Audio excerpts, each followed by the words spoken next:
Welcome to Movie of the Year, the only podcast with the science and the screaming to determine the best movie for any given year. And listeners, I am so proud, thrilled, excited to announce that this season we are tackling 1991.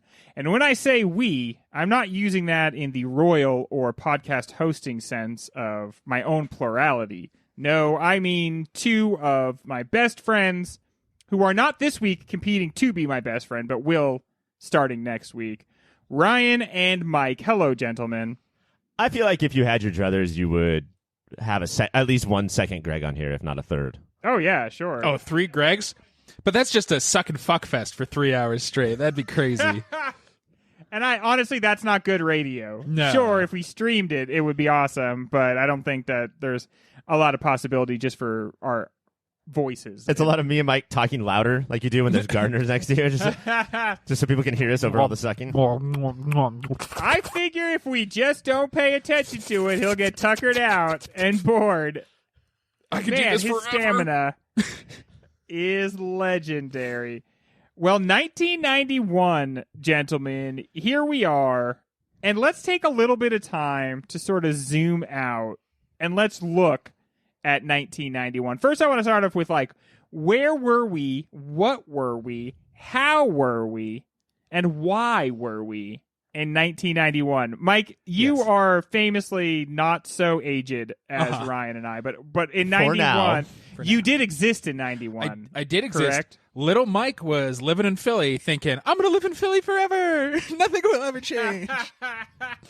Little did I know, not a year later would I be in California, and where Philly, I was just a little weird. Oh, California wasn't ready for me, and I wasn't ready for it. So I was just rocking my Bumblebee hoodie with my little bowl cut, and I was going to a little artsy-fartsy Quaker kindergarten school. Ooh. And loving movies.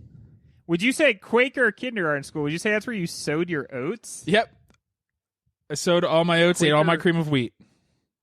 Quaker oats, Mike? Now, was this little baby Mike, as you were going to kindergarten, what kind of films in kindergarten were you watching? Now, I do remember going to see Beauty and the Beast in theaters for Soli's 5th birthday party, and that was sweet. Because it was like 2 adults for 18 kids. So I was just like, we're going to live forever, and bought all the candy. They cannot stop us. We can do whatever we want. And that cinematic experience, did you enjoy the movie? Did you feel like you got it all as a kid? I think so. Yeah, I remember Florida. I was like, I like books, even though I couldn't read yet. I was like, I think I'm into nerdy girls. I already knew. Like that fucking teapot? Yeah. Mrs. Kettle? That chick reads, and she's smoking hot. Do you guys remember how important candy was to the movie-going experience? Oh, yeah. It still is. Yeah. Like, it was the reason for the season. See, I'm such a fat kid, though, that for me it was like, I will get the biggest candy. Oh, for sure. So, that was always how I decided. When I got donuts, I would get, the cinnamon roll because it was the biggest donut. So, for me, the decision was just, a huge bag of M&Ms or a intimidating sized candy bar. Well, if your parents say you can only have one, either let me get as much as I want, or if it's only going to be one, it's going to be the biggest fucking thing they You have. flip them off and be at the meter- 10-pound bag of gummy bears. I'm getting the meter-long Toblerone for this film-going experience, fancy mother film. and father. This movie specifically, I remember getting ring pops and push pops to finally scientifically figure out what the best non-normal lollipop shape was. I'm a ring pop guy. Okay, good. Very good. Ryan, how about you in 91? What's the Ryan experience like in 91? I was more alive than 1975. Sure, yeah. But I was not a movie person. No. This is right when I started to watch movies with my dad, and so this is when my taste started to turn more away from your animated films and more into the movies with about 40 F words and at least a boob scene, at least one boob scene. Yeah. That was PG. And you know what? I feel like in 91, the boobs were being delivered in movies. It didn't, no matter how tenuous the connection was to what was going on in the action, 91 was going to break you off a little bit of that boobage. I was 10 in 1991 for the second half. And for me, I was sort of interested in movies. It was like a family thing we did, but I had never been more interested in movies than I was in the summer of 1991. And a big part of the reason for that was Terminator 2. And I feel like we don't usually jump right into talking about any movies, and we're certainly going to talk about Terminator 2 multiple times on this podcast. But well, it could lose in the first round. It could lose in the first round. Let's be honest. I do feel like it would be disingenuous not to be like, okay, sometimes a movie brings you to a year here on Movie of the Year, and we are brought to 1991 by Terminator 2. Did you, Mike? You were like in kindergarten. Were you rocking Terminator 2 in kindergarten? There's no way. I was still in my child films like Nightmare on Elm Street, so I was not ready for Terminator 2 yet. I was 10, so I was not allowed to see rated R movies. But I got like a Terminator 2 exemption. A hall pass. Yeah, a hall That pass tracks. to see Terminator 2. And it was like the biggest experience of my life to that point. Had Like, you if I had to- seen Terminator 1 before? No, I had no idea. But the ad campaign for Terminator 2 was intense. It started like in 1990. Sure. It started in the summer of 90, and it was just like a dun dun dun dun dun. And then they showed you like the T-1000 face, the metal face. And I was 9 years old, and I was like, I have seen my future, and I want to go there instantly. I think it's a really big deal. The rated R thing is a big deal Yeah. because basically box office back then, and then again now, but not so much in between then and now. You had to be mostly for the whole family, not necessarily cartoons, but Your problem's like- child. well, I don't know if that was rocking the box office, but it had to have a wide appeal, right? Yeah. And that means that not a lot of rated R movies would ever be number one for the year. The other thing, too, is that with not that many exceptions, the Godfather and Empire, sequels were sort of saved for the really shittiest action and horror movies. Right. Yeah. That's the thing that would pump out sequels. Otherwise, there wasn't a lot of it.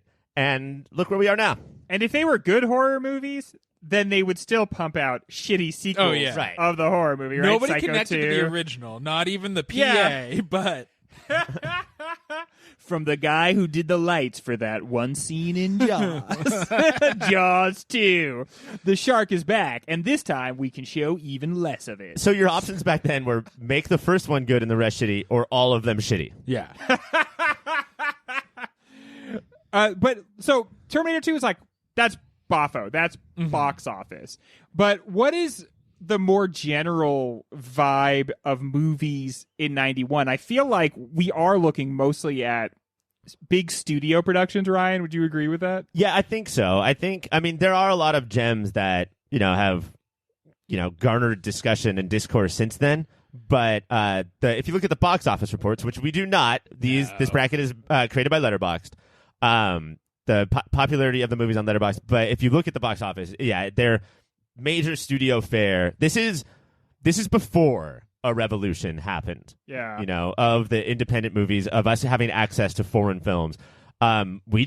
People didn't know about them. Like, you had to be a snob. Right. You had to be like this elite coastal jerk. It wasn't just snob in any big city, right? It was you were in New York and maybe LA. Like, kind of, yeah, and maybe Chicago, but that's like they wouldn't have the theaters in any other city to play the movie, so you would never have heard of them before, Unless you read the New Yorker, and unless you spent most of the time with your pinky up in the air, and you could then sense the wind coming from an independent theater. And certainly being children, like even going years later and watching the movies of 91, I am more familiar with the stupid idiot schlock of 91 than I am with any of the independent or foreign or anything movies. I know there are independent and foreign movies here, and I'm still convinced. No, there's not. It's all fucking Hook and JFK. And I think a big part of the reason for that is we are still in 91. It's the 90s. But it's not the 90s. 91 is the late 80s. And I think it's the very, very late 80s, right? And I think a big part of it is like, we don't want to be challenged by the movies we're watching. Like, Terminator 2 is like, don't do violence too much. And we're like, okay, that message is fine. But we don't want to like think about the implications of anything we're doing. We want entertainment to just sort of like blow our faces off. And that's all we're looking for in 91. I think because of that, too, this is sort of the end of the era of big studios being able to aim for awards. I think that there was a different type of movie that would win awards that, like, we purposely made this. It's epic in length. It's epic in, you know, when it took place or whatever. And so this will get nominated. And there was no challenge to those movies from these smaller movies. It wasn't until the 90s actually started, like in 94, where the mid-majors and the independent studios popped up, started getting their movies into video stores and into theaters that weren't on the coast. Yeah. Yeah, so if we're looking for movies that make us think, we might have to be very inclusive of our foreign and independent what fare there is in those categories, right? The come and see spot for this year might be hard. Yeah. But we're definitely going to get a lot of like big stupid idiot stuff. Yes. And honestly, I'm a big stupid idiot. And so I could definitely go for that. But I wonder if it's going to like at all, maybe there'll be a dark horse movie that wins this year. You know, maybe like on face value, we would think it's going to be something more normcore, but maybe nothing will blow us away. And so some little sleepy foreign movie will make its way into the finals. I'm really excited for this year because I think it might be the perfect year where the age discrepancy pops up. Because in 1975, we were all the same age. And when we do like 2004, we're a lot closer to the same age. Right. But this right now, this is a big gap between us. And so... Yeah, 5-year-olds and 10-year-olds didn't have much in common. Do not hang out. If you saw a bunch of 5-year-olds hanging out with a 10-year-old, you'd be like, hey, 10-year-old kid, go find somewhere. Good job. Shouldn't you be in a factory by now? Anything more to say about 91 as a whole, Ryan, as far as you remember it? I mean, it felt like we thought of it as a time of plenty, but it was kind of hollow and maybe a gilded age in some ways. I think my guess, and I've always tried to predict these brackets before we do them, and I am so wrong. Yeah. Like, you two are my best friends, and I can't guess shit when we do these brackets. But I think that we'll see a lot of the super hollow movies fall off pretty quickly. Because in the back of our mind, we're always like, wait, we have to do a show about that? Yeah. We can't do that. I'm going to have to watch this movie 2, maybe 3 times. Yeah. But I think what will stay are, and I have a couple examples in my head that I'll talk about when we get there, that seemed hollow back then, but over the course of the last 25 years or whatever it's been, like there's obviously a lot more. Maybe the director intended that, maybe they didn't, but there's a lot more to talk about than just the explosions or whatever. Well, good. That's definitely the hope. And you know what? I think we have done a lot of pussyfooting, a lot of dancing around, but it is time to put on our waders and go out into the fields of 91 and start picking some winners. All right, here we go in the first round with our first matchup. It's number 1 seed, The Silence of the Lambs, versus number 64 seed, Homicide. Homicide. Here's what you need to know about Homicide. It's life on the streets. Yeah, I remember a show called Homicide. Was it based on this movie, Ryan? Are they related? I mean, they're related in that they cover similar topics. Homicide? Yeah. But I don't think so. This is a David Mamet movie with Joe Mantegna. Oh, I like David Mamet well enough, but I'm guessing this is about the biggest slam dunk that's ever existed. I mean, history. I'm so excited about doing this movie. Yeah, I haven't seen it in a long time. But yeah, let's move on. Silence of the Lambs is perfect. Okay, so that is moving on. Number 1, Silence of the Lambs squeaks out a victory in the first matchup. Number 2, this one is actually pretty difficult for me. It's number 32 seed, The Last Boy Scout, versus number 33 seed. Doesn't matter. Father of the Bride. This one's actually close for me. Father of the Bride slaps. It is hilarious. There's a lot of tremendously good performances. It's about having a daughter who grows up, and you've been there her whole life, and then she gets married. It's one of our first glimpses into the Steve Martin short. Yeah. It's been a while since Three Amigos, so Only Murders in the Building prequel, some say.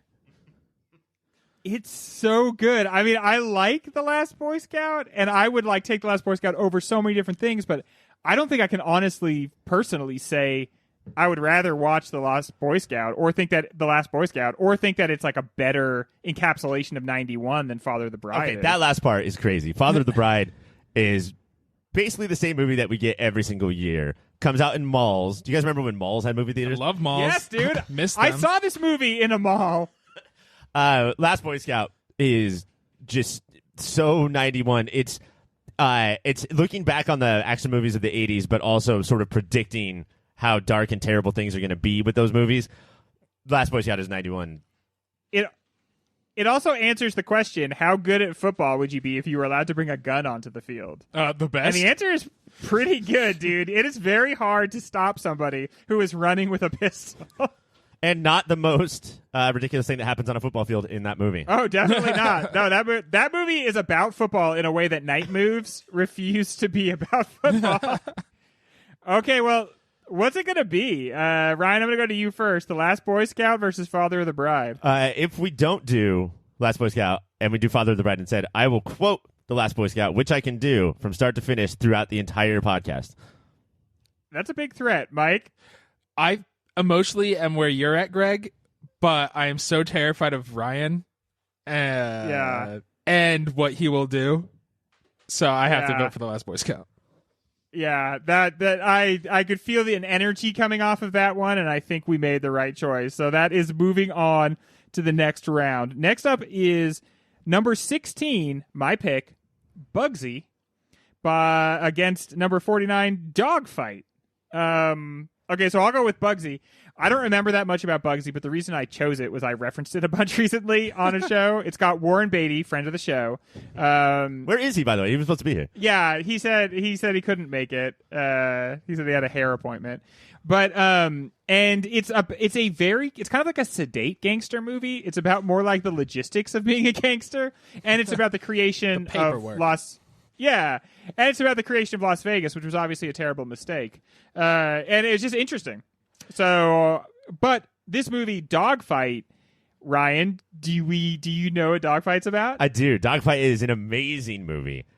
This is one of the few like independent movies that sort of took off relatively speaking. It didn't make $200 million, but it's River Phoenix, and he and his buddies have a bet where the dogfight is who can bring the ugliest date to the dance or whatever. And so he meets Lily Taylor, and they spend the night together, and it's a phenomenal movie.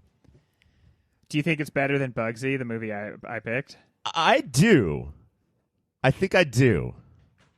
Do you think we should choose it instead of Bugsy, the movie that I picked? Are we voting right now? Well, no, we're just talking. Nobody has to vote yet. We're just talking. Nobody has to vote yet. I'm just wondering if because I don't want to make a dumb mistake here. Is Bugsy the one where all the gangsters are kids? That's Bugsy Malone. Okay. Sorry, Mike. Is that the sequel? Yeah, there's probably a good chance if I've ever referenced the movie Bugsy, I've called it Bugsy Malone. So that I may have contributed to that. Man, I don't know. It doesn't sound that dogfight. That sounds like a traumatic movie to watch, but in such an interesting way. He's going to learn things, and there's going to be so much stupid garbage that we have to watch for 91, like The Last Boy Scout, for instance. Maybe we should give ourselves something a little chunky, a little chewy. I mean, it's not in support of these dogfights. It's not saying everyone should find the ugliest women. I think that it's actually in a lot of ways a precursor to the Before trilogy. You can definitely tell that Linklater watched this before he wrote Sunrise. Oh, man. Ryan knows how he's pitching. That's a strong argument. All right, now we are voting. So, Mike, I'm going to go with you first. Is it going to be Bugsy or Dogfight? I want to know why people love Rivers Phoenix other than he was handsome and died young. So, yeah, I'm going to go Dogfight. Ooh, very interesting. Ryan, what do you say? It's just the one River Phoenix. There's not multiple Rivers Phoenix in this movie. Oh, then I'm out. I'm gonna go Bugsy. Believe it or not. Yeah, I think after all that, I'm gonna let Greg decide. Oh, how awful! Well, you won me over with your, but then you didn't even vote for it, Ryan. That's so confusing to me. I'm trying to go with the flow, and then I don't even know how to go with the flow. Either one of these is probably going to lose. I'm going to stick to my guns. One of ours has never made it into the actual show, and so this is too much of an opportunity for me. Bugsy moves on. Ha! Kiss my grits, enemies of Greg. All right, next up, number 17 seed, The Double Life of, who is Veronique. it? Veronique versus number 48, Sleeping with the Enemy, a movie I remember hearing about and sounds very traumatic. Ryan, would you agree with that? Yes, and this is not the one starring Ariel, the Little Mermaid. That was Sleeping with the Anemone. A joke my friend made up when I was in 6th grade. Okay, that's a pretty good friend. joke for 6th grade. Yeah, I have to... Here, Ryan, you take this joke. You can use it later on your podcast. Don't worry. You'll know when the moment's right. And I did, right? Did I? You did. You crushed that Yeah, little no, kid's no, joke. definitely. He'd be proud, right? That was the moment. That was the moment for it. Ryan, what is The Double Life of Veronique? This might be a come and see opportunity. Okay. Because Sleeping with the Enemy is like a pretty average, forgettable thriller. Julia Roberts has a stalker, right? Like that's the Yeah. pitch right there. Double Life. She ends up sleeping with him? Probably, yeah. Yeah, that's a mistake. Double You Life never Veronique don't is- sleep with your enemies, guys. It's Kieslowski, the guy who did the Decalogue. So we've never done one of his movies. But it's about two women, I assumed, named Veronique, who are leading suspiciously identical lives. Okay. We'll probably never find out why because it's foreign. So it's not going to be like one's an alien or a robot. Yeah. It'll probably be something that we have to figure out. Man, like, foreign movies will never tell you what's going No. on. You wish you knew what was going on in this movie, don't you, idiot? We're not going to tell you. the thing that's hard is that we don't know how long it is. So we could pick it and it's 90 minutes or 3 hours. We just don't know. Double Life sounds long. Yeah. Yeah, that is two movies at least. I am so much more interested in that than Sleeping with the Enemy. It's just, we now have seen so much bad male behavior that I think that a whole movie where it's just about that, I don't think it's going to do anything for us. But instead, a movie with two women. Right. Leading essentially the same life.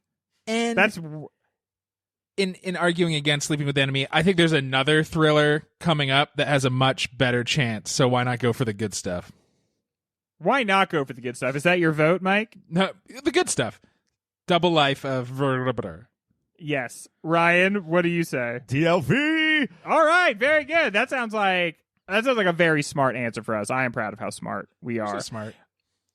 Speaking of cinema, up next is number 8, The Addams Family, which I assume is kind of a quiet, sleepy drama. Mm-hmm. And then, let's see, number, 57? An American Tale, Five Locals West? No! Why do these have to fight each other now? Bad things happen. So this is Why? the second American Tale, and also in the argument of some sequels are better.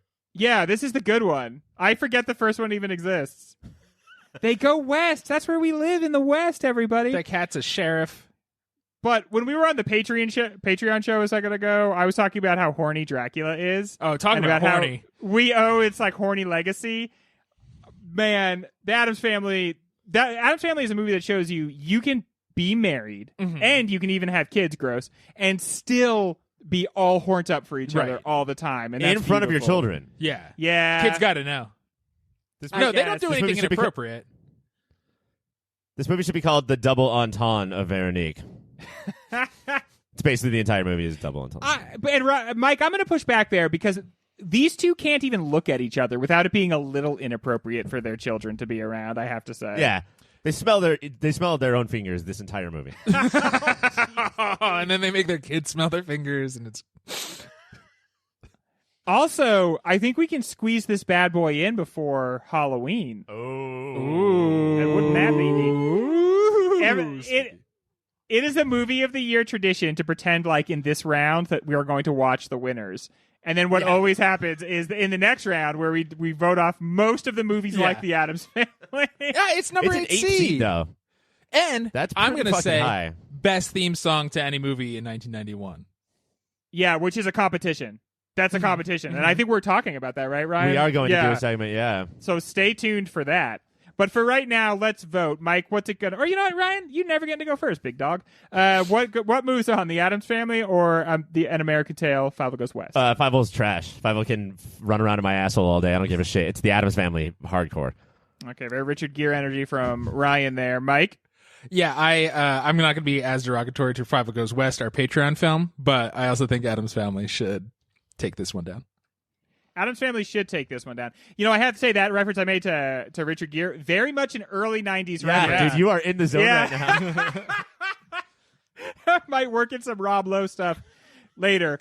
For now, let's take the shortest of breaks, or actually, we're going to take a short break. You can take a break as long as you want, listeners, because on this podcast, you're in the driver's seat. Just hit pause, though. Don't just put... Oh, yeah. Don't let it play and then walk away. No, I assumed they would hit pause. You're going to miss so much stuff. You do have to listen to what we say. Alexa, pause. Well, that is very, very funny. Or very sad. And perhaps now you have something to think about. Or very problematic, and perhaps we have something to think about. But in any event, I'm sure you have some reaction to what you're listening to. So why not check us out on the social media? You can go to Instagram or Twitter and find us at YourPopFilter. Email contacts@YourPopFilter. Hey, everybody. Keep watching them movies. Our next matchup is number 23 seed, Fried Green Tomatoes, versus number 40 seed, and I'm not sure what this is referring to, but the Teenage Mutant Ninja Turtles.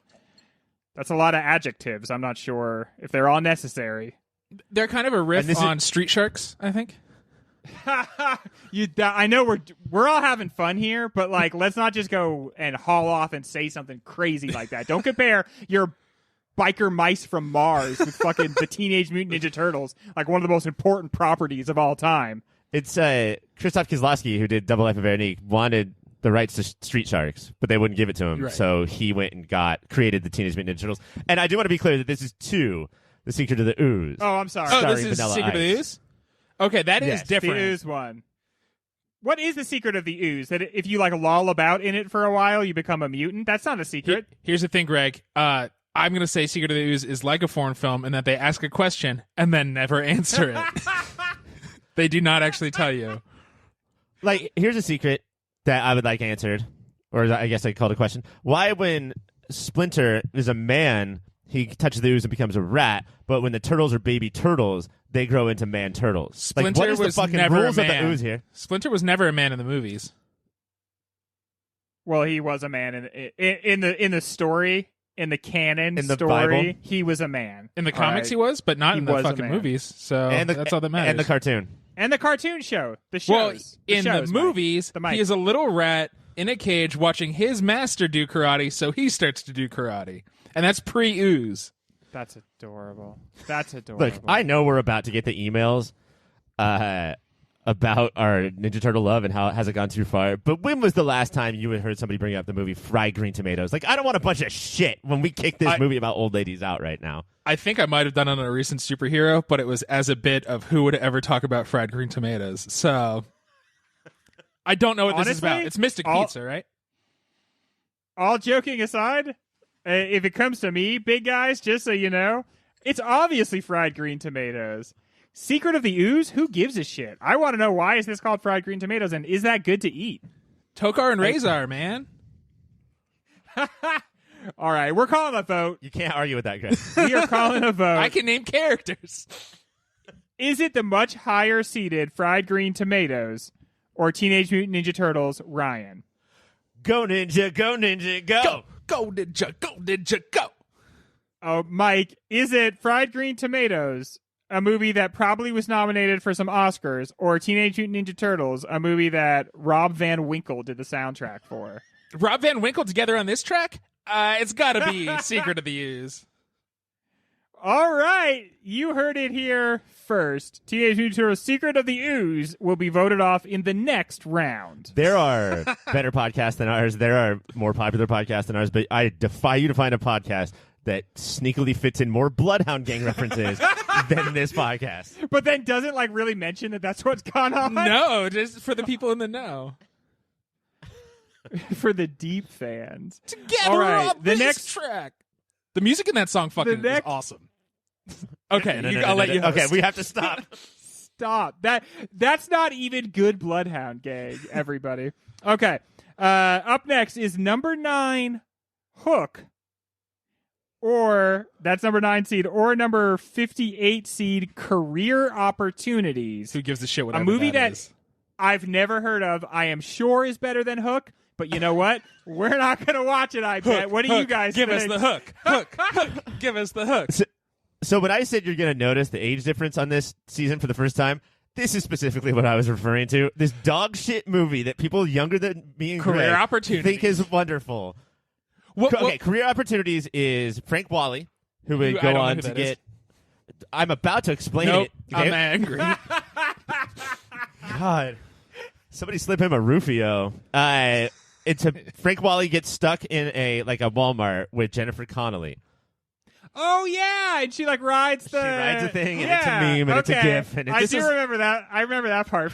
It's like Malpasode, the movie? Yeah, that...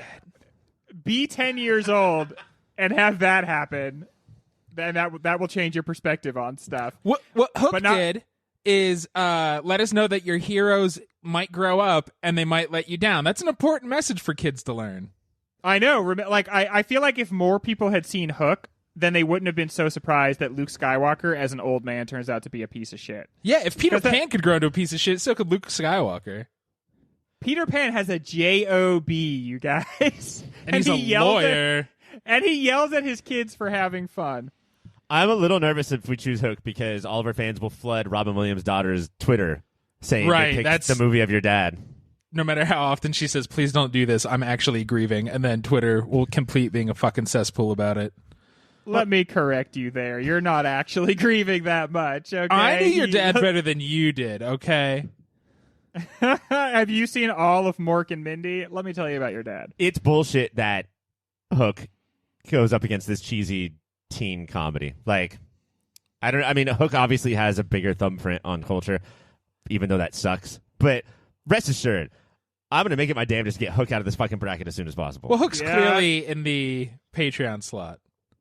Yeah, I'd say it's definitely a Patreon possibility. But also, it's probably moving on. Mike, you voting for Hook? Yes. Ryan, you voting for Hook? Yes. Yeah, Hook. All right. Congratulations, Hook.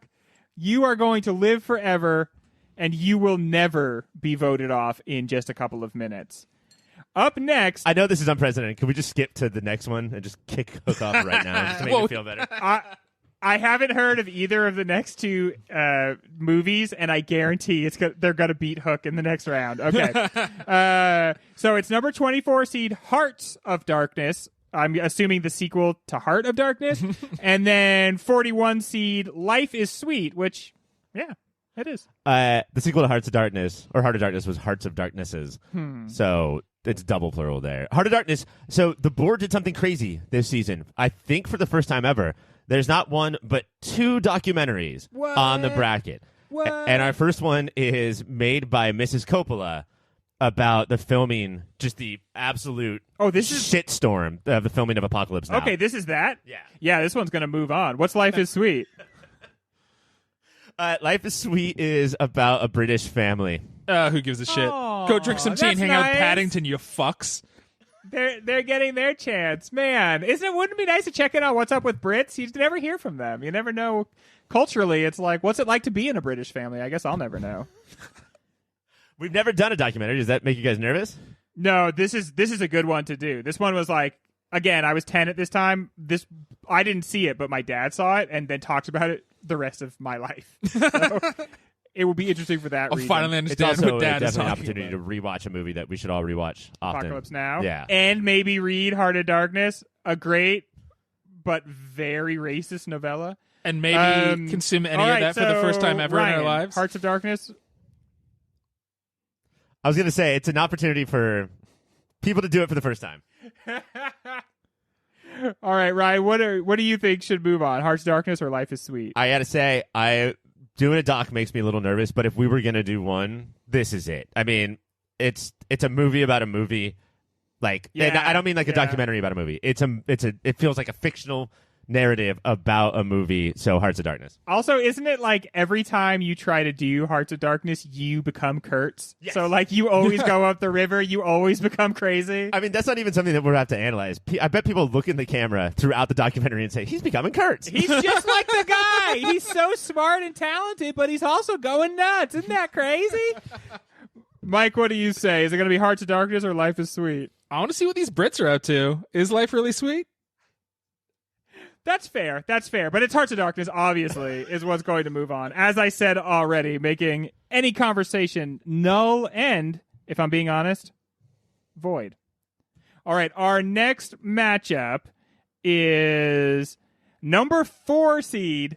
This is hard for Greg and probably nobody else. Number 4 seed, Thelma and Louise, a little film called Thelma and Louise, versus number 61, L.A. Story, the other Steve Martin comedy from 1991 that I think of makes like a brace of movies, a duology of movies with Father of the Bride. A sort of L.A. Story is like magical realism set in L.A. It's lampooning L.A. And then maybe celebrating it a little bit. It's got fucking Enya music, hardcore. Good vote. When Orinoco Flow drops in this movie, okay, it's gonna change your perspective on film and music, and maybe barometric pressure. You have to see LA Story to understand what that means. It's hard to believe that songs like that, like Mike is singing, like Greg is describing, appear anywhere other than those like 3 a.m. commercials for CDs or cassettes you can buy. I thought you were gonna say for abused dogs. Yeah. Look how much this dog is shivering. Oh, I thought you meant like abused dog training tapes. Like, this is how you do it. LA Story was very strange to me even then because it seemed like an adult movie, like even more like Father of the Bride in so many ways. Yeah. But had a ton of the comedy that I liked, like Naked Gun and Airplane. Yeah. Like there are some straight up cheese jokes in this movie, and it like I don't know if the whole thing works together, but all of its separate parts are very interesting to see. Yeah, it's got a genre fluidity that I think is like more common. But so does now. he, though. Yeah, Right. I mean, think like this art buying banjo playing, but arrow in his head. Like Steve Martin is the craziest, like, widest shooting comedian there is. He's a wild and crazy guy.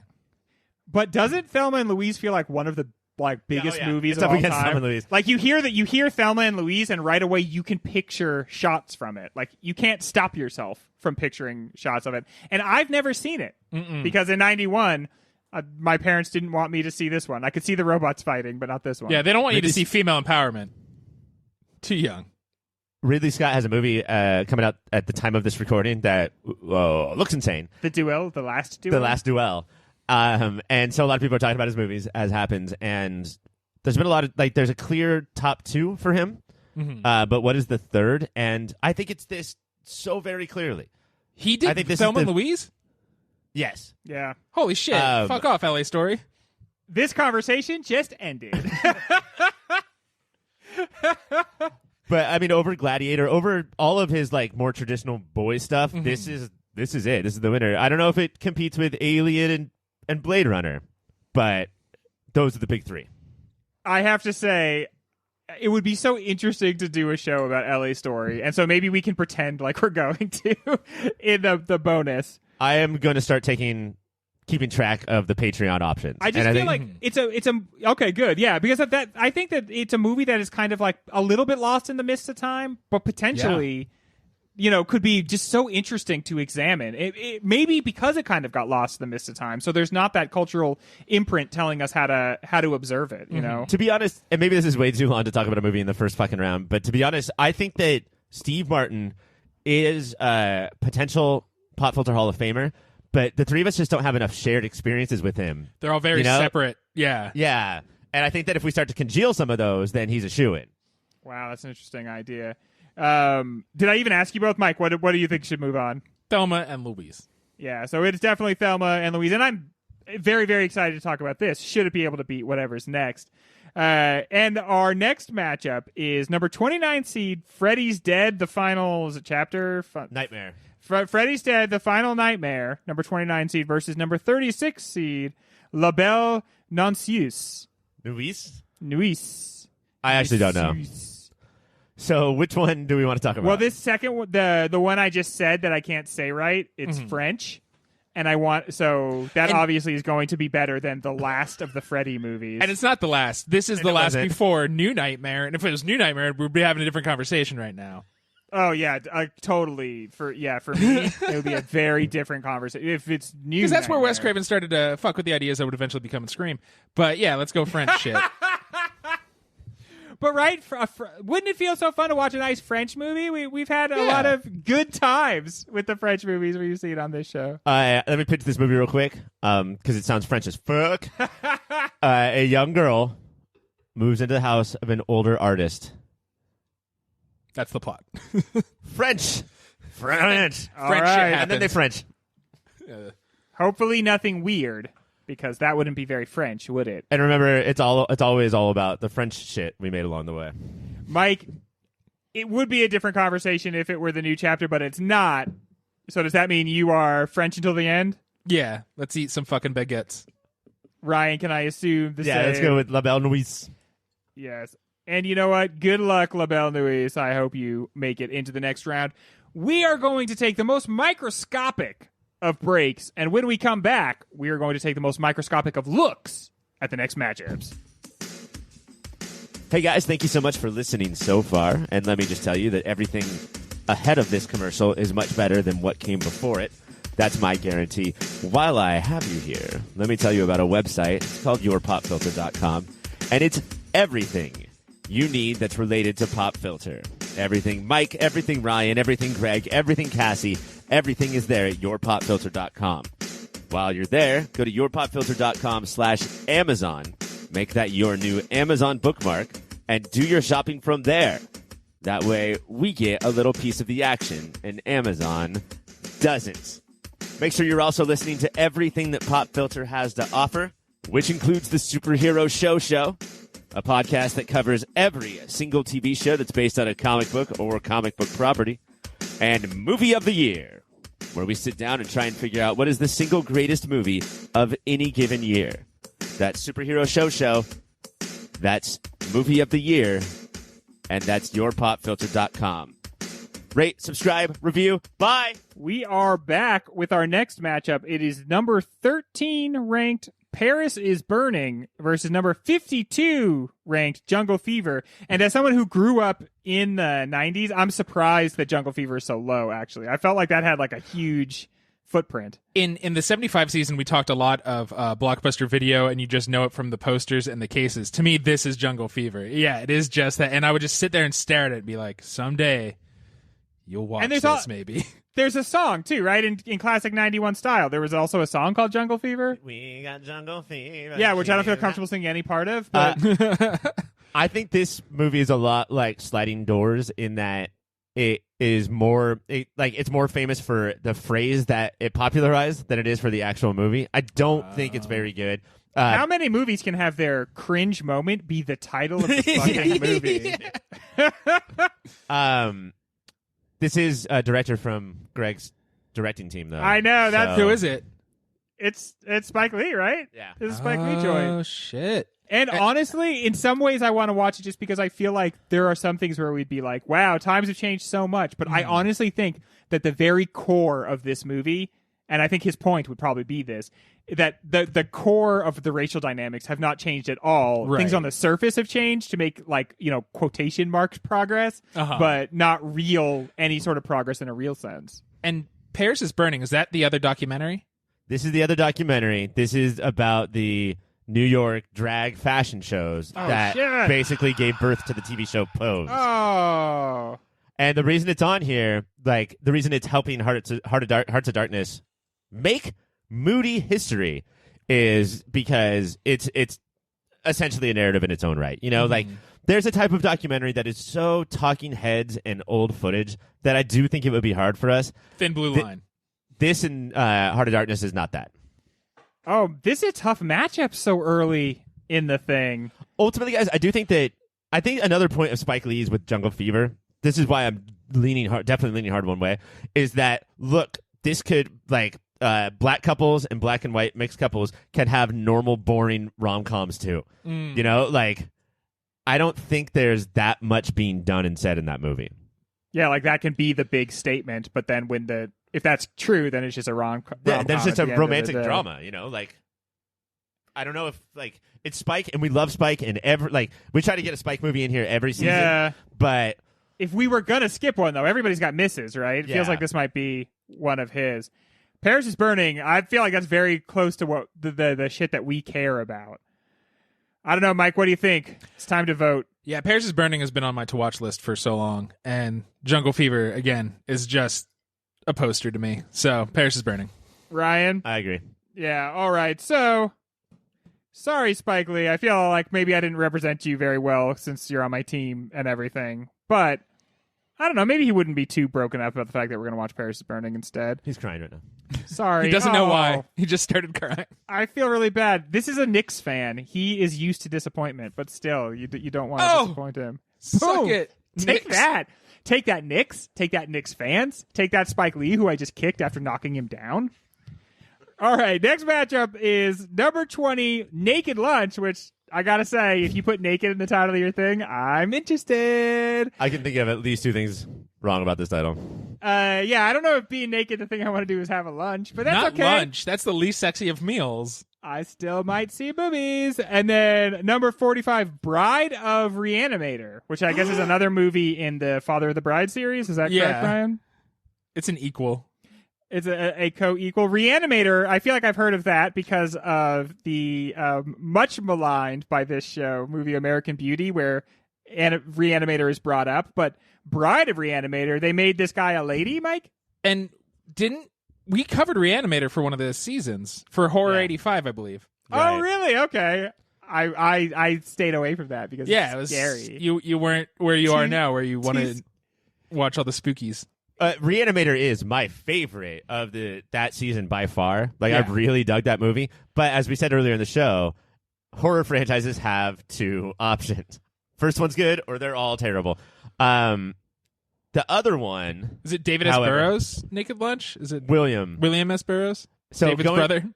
going by, oh, David's brother. They're close. Going by Mike's poster rules, this is Typewriter Head. Typewriter the poster. Head. Okay. The movie. Red Head. I mean, we have not, and I mean, I think this is solely because of Greg. We haven't done a Cronenberg movie before because he likes playing with bodies. Mike, you and I have done Shivers. Yeah. But Greg has not sat on a Cronenberg movie. I don't think this one is as gross as, say, The Fly or Dead Ringers, but it's weird. It's a fucking weird one. I have to say, you brought up The Fly, so I have seen one of his movies, and I have decided that I never want to see any of his movies. And having seen The Fly, I know that that's true because there was some cool stuff in The Fly, but it was so grody. That was really awful. That you watch that guy fall apart. I think that Naked Lunch is Cronenberg's most Lynchian movie, to sound like a real fucking douchebag. Yeah, that's your dickhead. So I think this one will be okay for all Greg audiences. All right. But this is Wow. like a Greg Catch-22, right? Because there's no way. Bride of Reanimator is also going to have some body horror in it. No, that definitely will. Like, At first I thought you guys were talking about Bride of Reanimator when you're talking about Cronenberg. Naked Lunch, that doesn't sound like something some creep would like. It sounds like something I would like. I'm not a creep. All right, so I am assuming that Naked Lunch is moving on, gentlemen. yes. Yeah. All right, Naked Lunch. Up next, My Own Private Idaho, which already Idaho seems like it's almost that. Number 5 versus number 60, Drop Dead Fred. Again, we were kids in the 90s. Drop Dead Fred, about what would it be like if a child had a friend who was an adult with ADHD. I went to one of the proms dressed basically as Drop Dead Fred to the point that my nana got mad because I was disrespecting everybody who was there to take it seriously. So that's my vote. In my head, it's what if a little girl hung out with Russell Brand? Yeah. Oh my gosh. Does he wear those shirts with like no collar? What is My Private Idaho? I feel like I've heard that over and over again, but I have no idea what it is. My Own Private Idaho is a movie I've never seen, but it's definitely become a classic now. It's River Phoenix, just the one, and Keanu Reeves, a Gus Van Sant movie, and this is the movie that sort Okay. of put him on the mainstream map, I believe. And so another River Phoenix movie. Yeah. Man, we could have done a season that's just River Phoenix, Julia Roberts, and Steve Martin. The three of them made a lot of movies in 91. That was That's my point, folks. That was Ha-ta-ta-ta. the 90s. I'm going to call for a vote right now. My Own Private Idaho is number 5 ranked versus Drop Dead Fred. Mike, which do you think should move on? Don't be an asshole here, Mike. Drop Dead Fred. You're such a twat. Is that your real answer, Mike? That's my real answer. All right, Ryan, what's your real answer? It's My Own Private Idaho, and I wish to have Mike stricken from the record. Mike will, of course, be stricken from the record.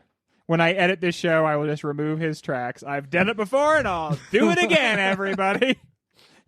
All right, up next, our next matchup is the number 28. I'm surprised it's that low. Shit, Greg is getting intense right now. The Rocketeer versus number 37, La Femme Nikita. Now, Ryan, this is the foreign La Femme Nikita, obviously, because when it came to America, it had a different name. Point of No Return. Point of No Return, yeah.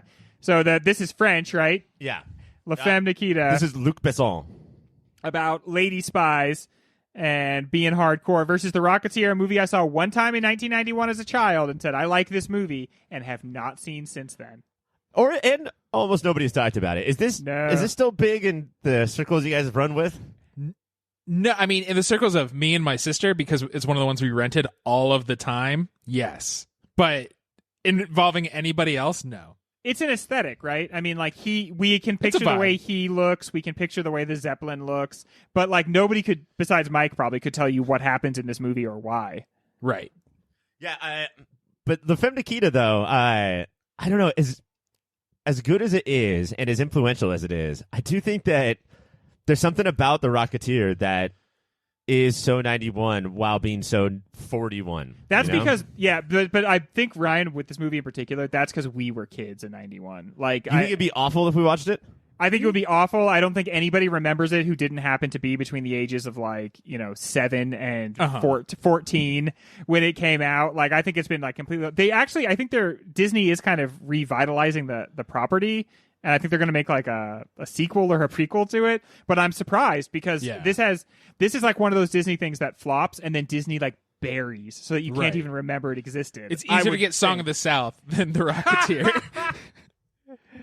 But I am going to call for a vote. So what's it going to be? Number 28, The Rocketeer, Ryan, or number 37, La Femme Nikita? I'm going Rocketeer.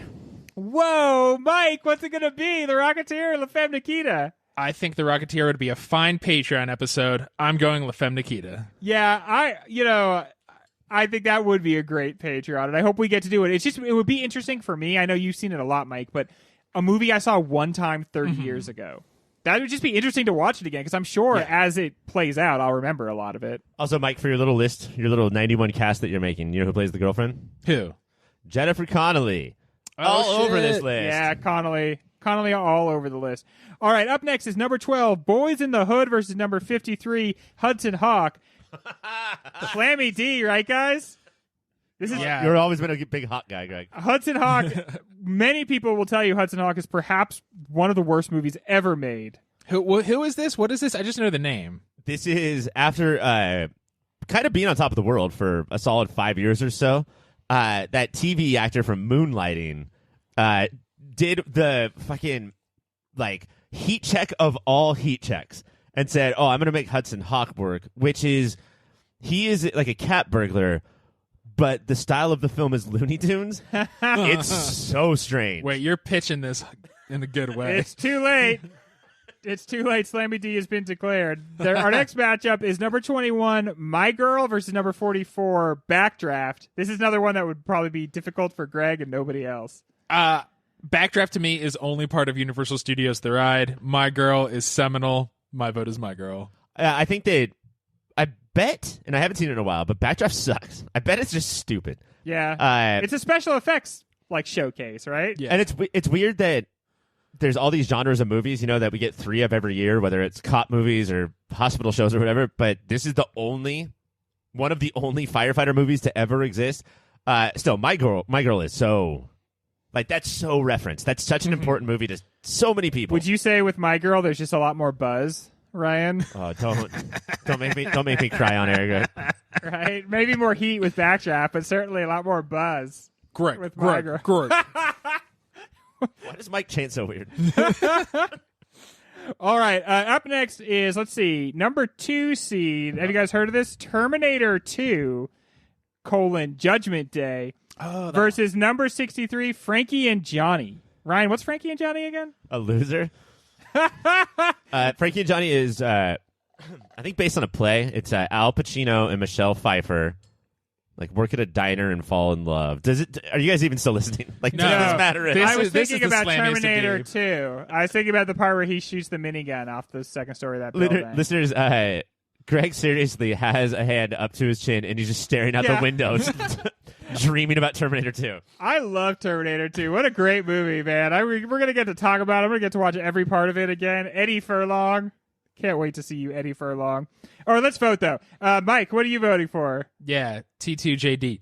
Ryan? If Mike made that classic movie of the year intro episode joke of voting for Frankie and Johnny, I would have done it as well. I just want you to know that. Just to watch me No, die I know on when I air. should and should not do that joke. all the liquid leave my body right away, and I just blow away. Just turn into a Capri Sun. I'm more concerned that Terminator 2 is going to be the first movie to get multiple episodes in a season. Terminator 2. Next week, the middle of Terminator 2. Okay, our next matchup is number 31, The People Under the Stairs. That sounds spooky. Versus number 34, What About Bob? Come on, bracket.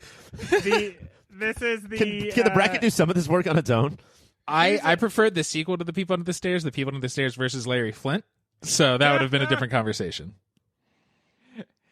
What About Bob? I think a forgotten and maligned comedy. But Ryan, isn't it actually quite good? Bill Murray, I don't think so, Greg. Richard Dreyfuss. I do. This was the era of frustrated Richard Dreyfuss running around being like just so upset at all the world. Came on his vacation. Why He's is our this original Schmidt. Yeah, dude, he's Proto Schmidt. He's the Schmidt. I would say that Bill Murray's like just a Bill Murray performance, even if the movie's kind of weak, Yeah. will destroy any movie like People Under the Stairs. A completely forgotten movie. And I want to finally figure out the difference between What About Bob and Drop Dead Fred, because as a kid, having rented them a lot, it is definitely What About Drop Dead Fred in my brain. Like, they're just smashed together.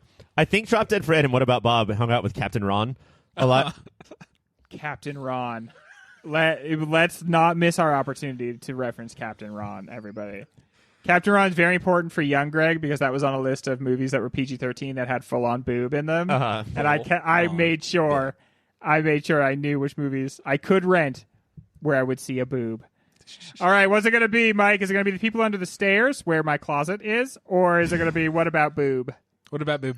What About Boob, Ryan? Yeah, I mean, neither of these movies should be on the bracket, but What About Bob moves on. And this is fodder for the next round for sure. All right, this next one, it is, let's see, what is this called? The Daughters of the Dust versus New Jack City. Daughters of Dust is 15, New Jack City is 50. New Jack City certainly has had a rich life on the internet through meme culture. Wouldn't you I've say heard that's of true? that title. If you've ever seen Wesley Snipes cry Yeah. with a gun pointed at you. Yeah. New Yeah. Jack City, my vote. Who cares what Daughters of Dust is? Vampires, I assume? Honestly, New Jack City has got a lot of cred as like a fun, or an interesting gangster movie, right, Ryan? It's, I mean, I think Fun you and had to be good. born around there. Yeah. Daughters of the Dust, though, was my pick for the bracket. Oh. Tell us about it, Stud. Even though it's a movie I've never heard of, Ryan. Yes, even though, Greg, believe it or not. Daughters of the Dust is a movie about an island off the coast of the country that is inhabited by Gola people. It's a mom and her daughters, and they are trying to figure out how to live basically like it's 200 years ago, even though the mainland is right there. Huh. But it's not a documentary? It's not a documentary. It's stylized like that a little bit. It's a little bit slower. It doesn't have all of your gun, boom, booms of New Jack City. But I think it's a very important movie, a very underseen movie, which is what we always love on these brackets. Now, Mike, if you're anything like me, you stopped listening after Gun, Boom, Boom. I just thought about moved- all the cool gun Yeah. boom-booms in my life. Are you at all moved by Ryan's argument? I mean, it does sound interesting. It's basically, this meme or Ryan's heartfelt pitch. Yeah. So, and the See, meme in your is- head, that's 50-50. it's going to Yeah. be one I know that frame. meme. One frame out of hundreds of thousands versus the movie that Ryan recommended we watch.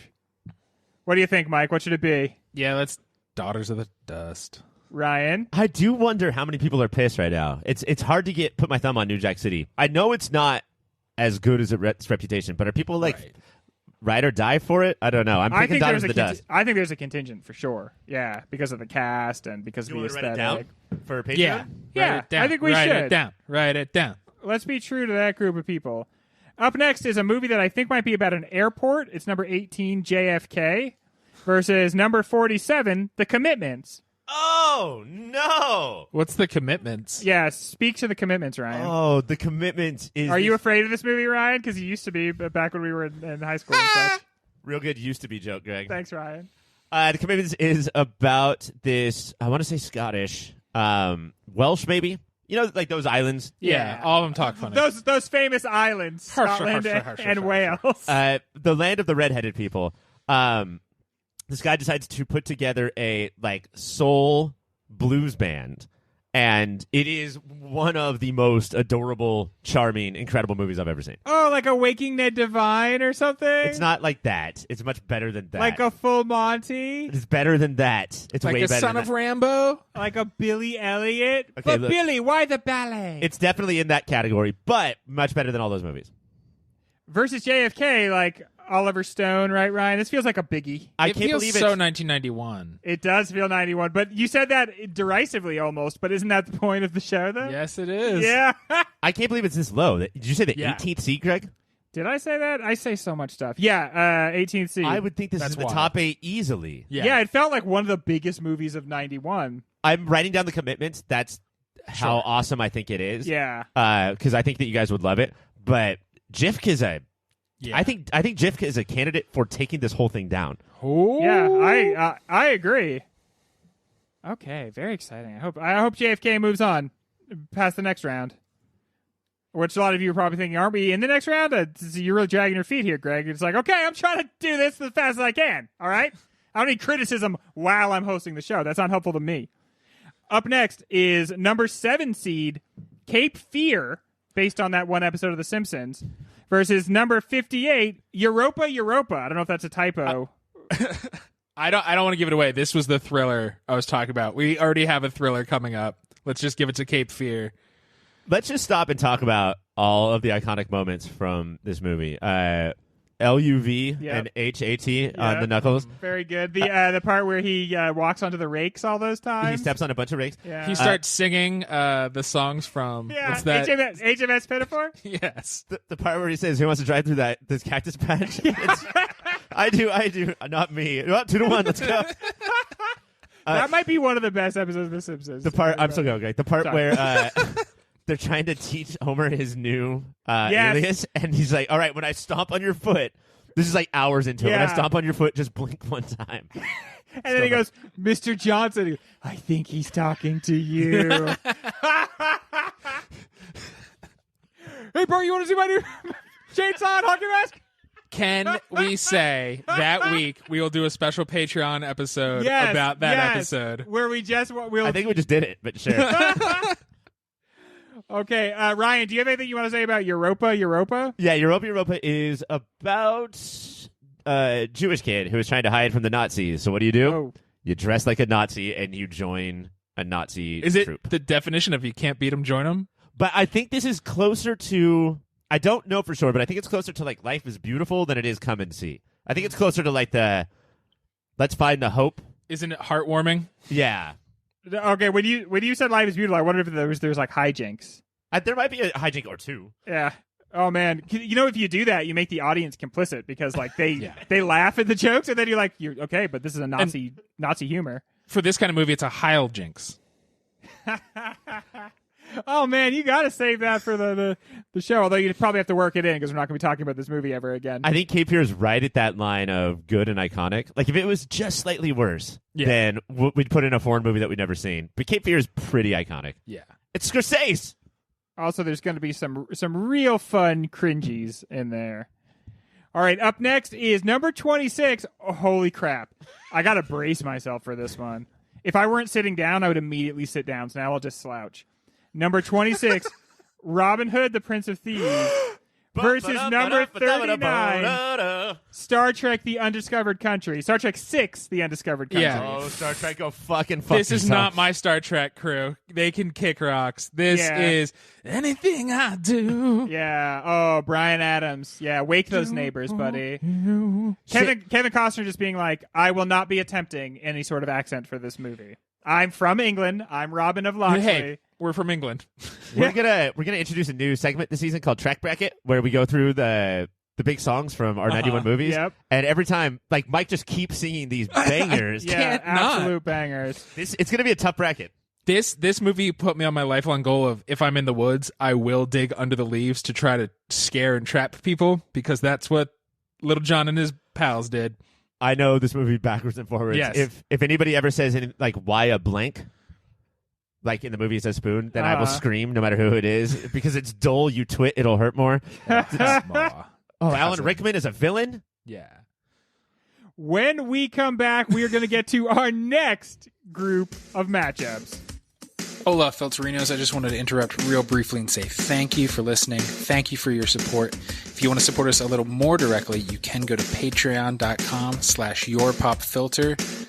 There, depending on what tier you pick, $1 a month, $5 a month. If you're crazy, anything more than $5 a month, don't do that.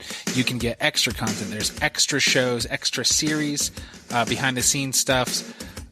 You could pay for Ryan to draw you a picture. I can write you a poem. You can get the shirts off our very own backs. All of that and so much more over at patreon.com/yourpopfilter. While you're on the internet, you should check out Shady Monk. He does all the tunes you've been listening to. He's on Bandcamp. He's on Spotify, SoundCloud, wherever kids get their music these days that I'm too old to know. Shady Monk lives there. You can probably follow him on Twitter and Instagram as well. That's Shady Monk. Wherever you get music, check him out. Up next is our number 10 and very chant-worthy Barton Fink. Barton Fink. Barton Fink. Versus number 55, I can't believe it's so low, Don't Tell Mom the Babysitter's Dead. The movie that gave us the line, the dishes are done, man. Don't tell Mom. Don't tell Mom. This is the Coen Brothers. Yep. So... But I've seen one of these 1,000 times, and I've never seen this Barton Fink. Is this the fault of USA or TNT or HBO? Like, I have seen Don't Tell Mom the Babysitter's Dead thousands of times. I didn't have cable till high school, so no. This is the fault of my parents, and them just letting me and my sister pick whatever garbage we wanted to pick over and over and over again. This movie, that movie has Christina Applegate in it, right? Yeah, it does. Yeah, I remember. Yes, that. Like, she is in that. Barton Fink, though, is such an interesting look at Hollywood and insanity and wrestling pictures. I've only said this once, I think, so far, so get ready for me to start saying it a lot in this episode.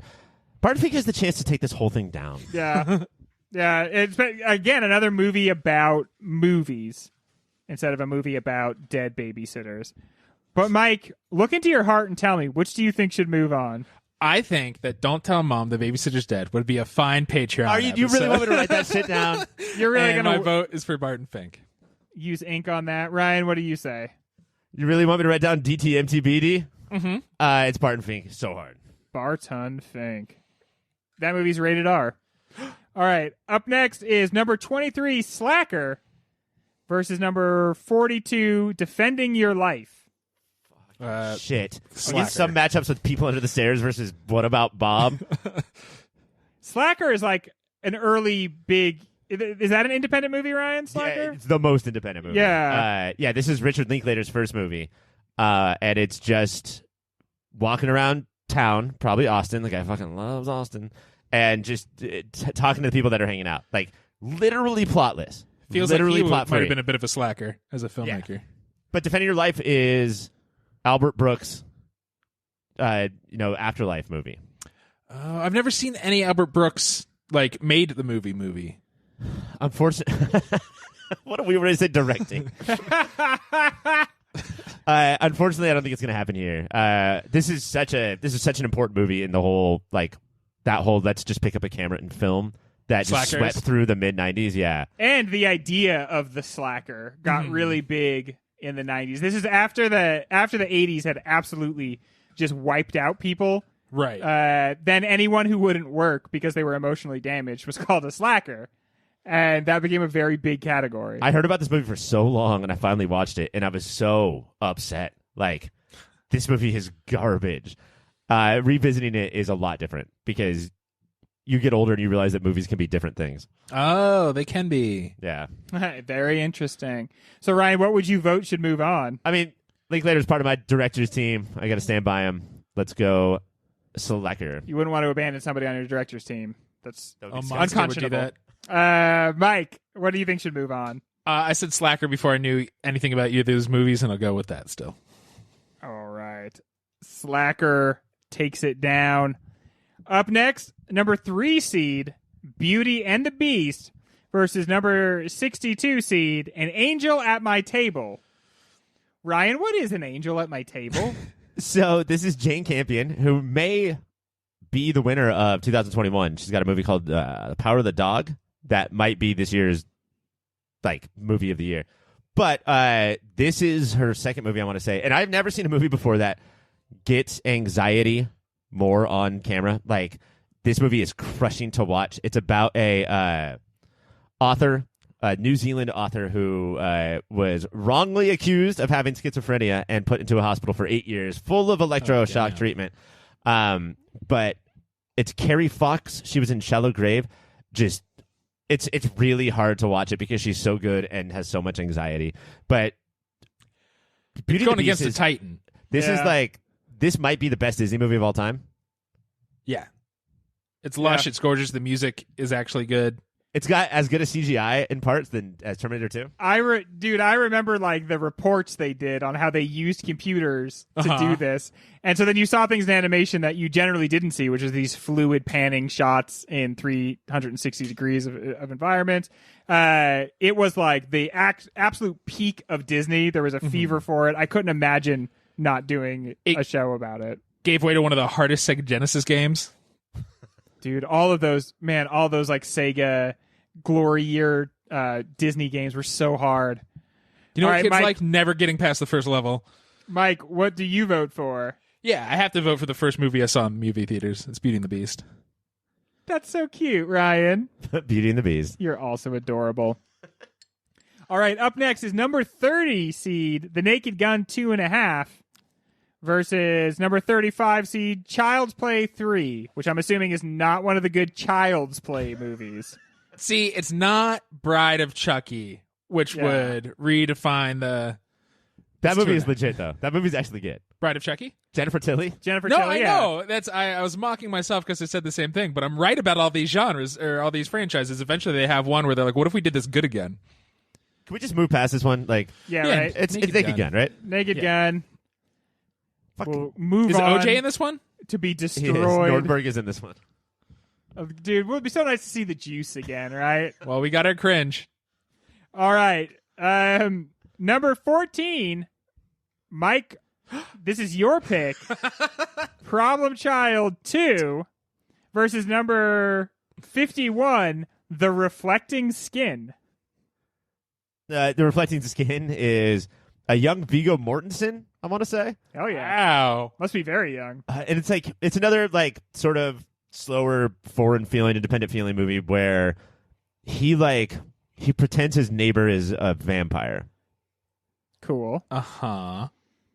And then he has reflecting skin. The vampire does, yeah, like the vampires in Twilight. Oh, because he shimmers. Okay.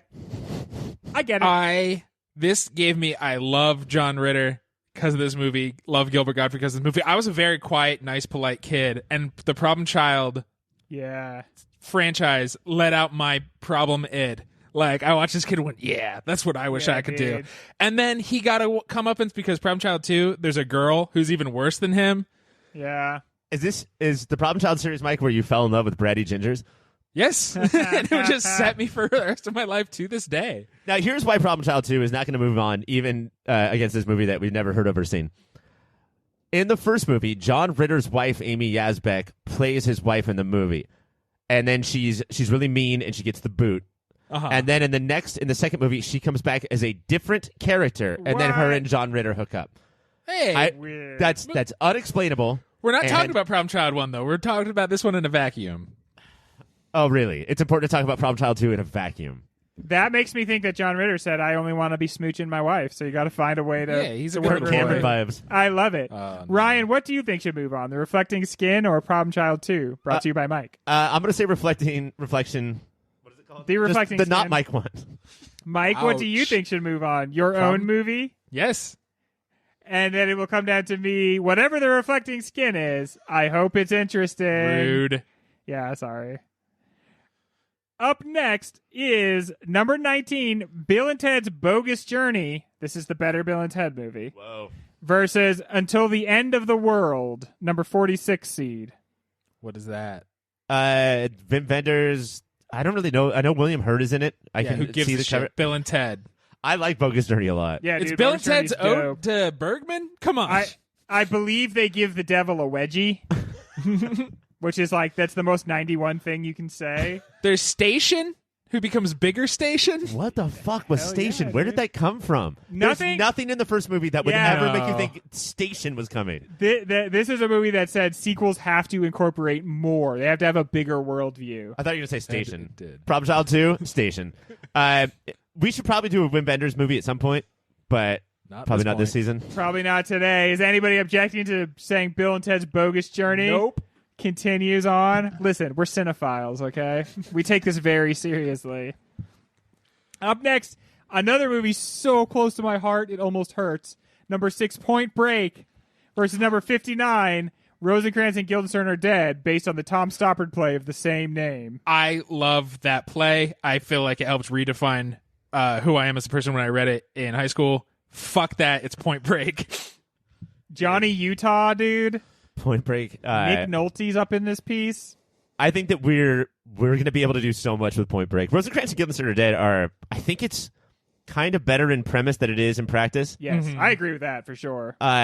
Once you hear about it, you're like, that sounds sweet, and then getting through it can be a trog. Because you already know the thing about it. Yeah. Which is that they just stand around because they're just extras. Yeah. I wrote so many. You can tell the period I read Waiting for Godot and Rosencrantz and Guildenstern because all the short stories and pseudo plays I wrote in high school just changed from like fucking Are You Afraid of the Dark style to that. Now, if Tom Stoppard wants to write a play called Anthony Kiedis is Dead, and it's just Anthony Kiedis who has a very small role in Point Break, and it's the whole film of Point Break from his perspective, Yeah. I will read the shit out of that. Yes. As I said in the Patreon show, I'm reading Dracula, and I really want to see the story of Dracula from Dracula's perspective, because when he has the Jonathan Harkness at his castle at first, Dracula has to keep his brides from eating Jonathan nonstop, and that would be such an interesting sort of like farcical story Yeah. where he's like, he's just okay, like running wait, around. Oh, there's two Benny of them Hill. in here. Where's the other one? Oh no! Also, Jonathan Harkness, played by Johnny Utah. Hell yeah, dude! Dracula, check it out. Okay, so what's it gonna be? Rosencrantz and Guildenstern Are Dead or Point Blank, Ryan? Point Break. I wouldn't have been surprised if Rosencrantz and Guildenstern, a really hard name to say, and Yeah. I'm glad we're not doing a show on it, made it a round or two, but not up against Point Break. Get the fuck out of here, gentlemen. No. Do you agree, Mike? Yes, people are saying Point Break has what it takes to take it all down. Wow, I like that. I don't disagree, honestly. Yeah. Point Break. Another rated R movie that I was allowed to see in that magical summer of 1991, where my mom did not know what to do with me, and so expanded what cinema I was allowed to view. Also boobs. Also boobs. There's boobs in that one. All right. Our next matchup, number 27, The Doors, Ugh.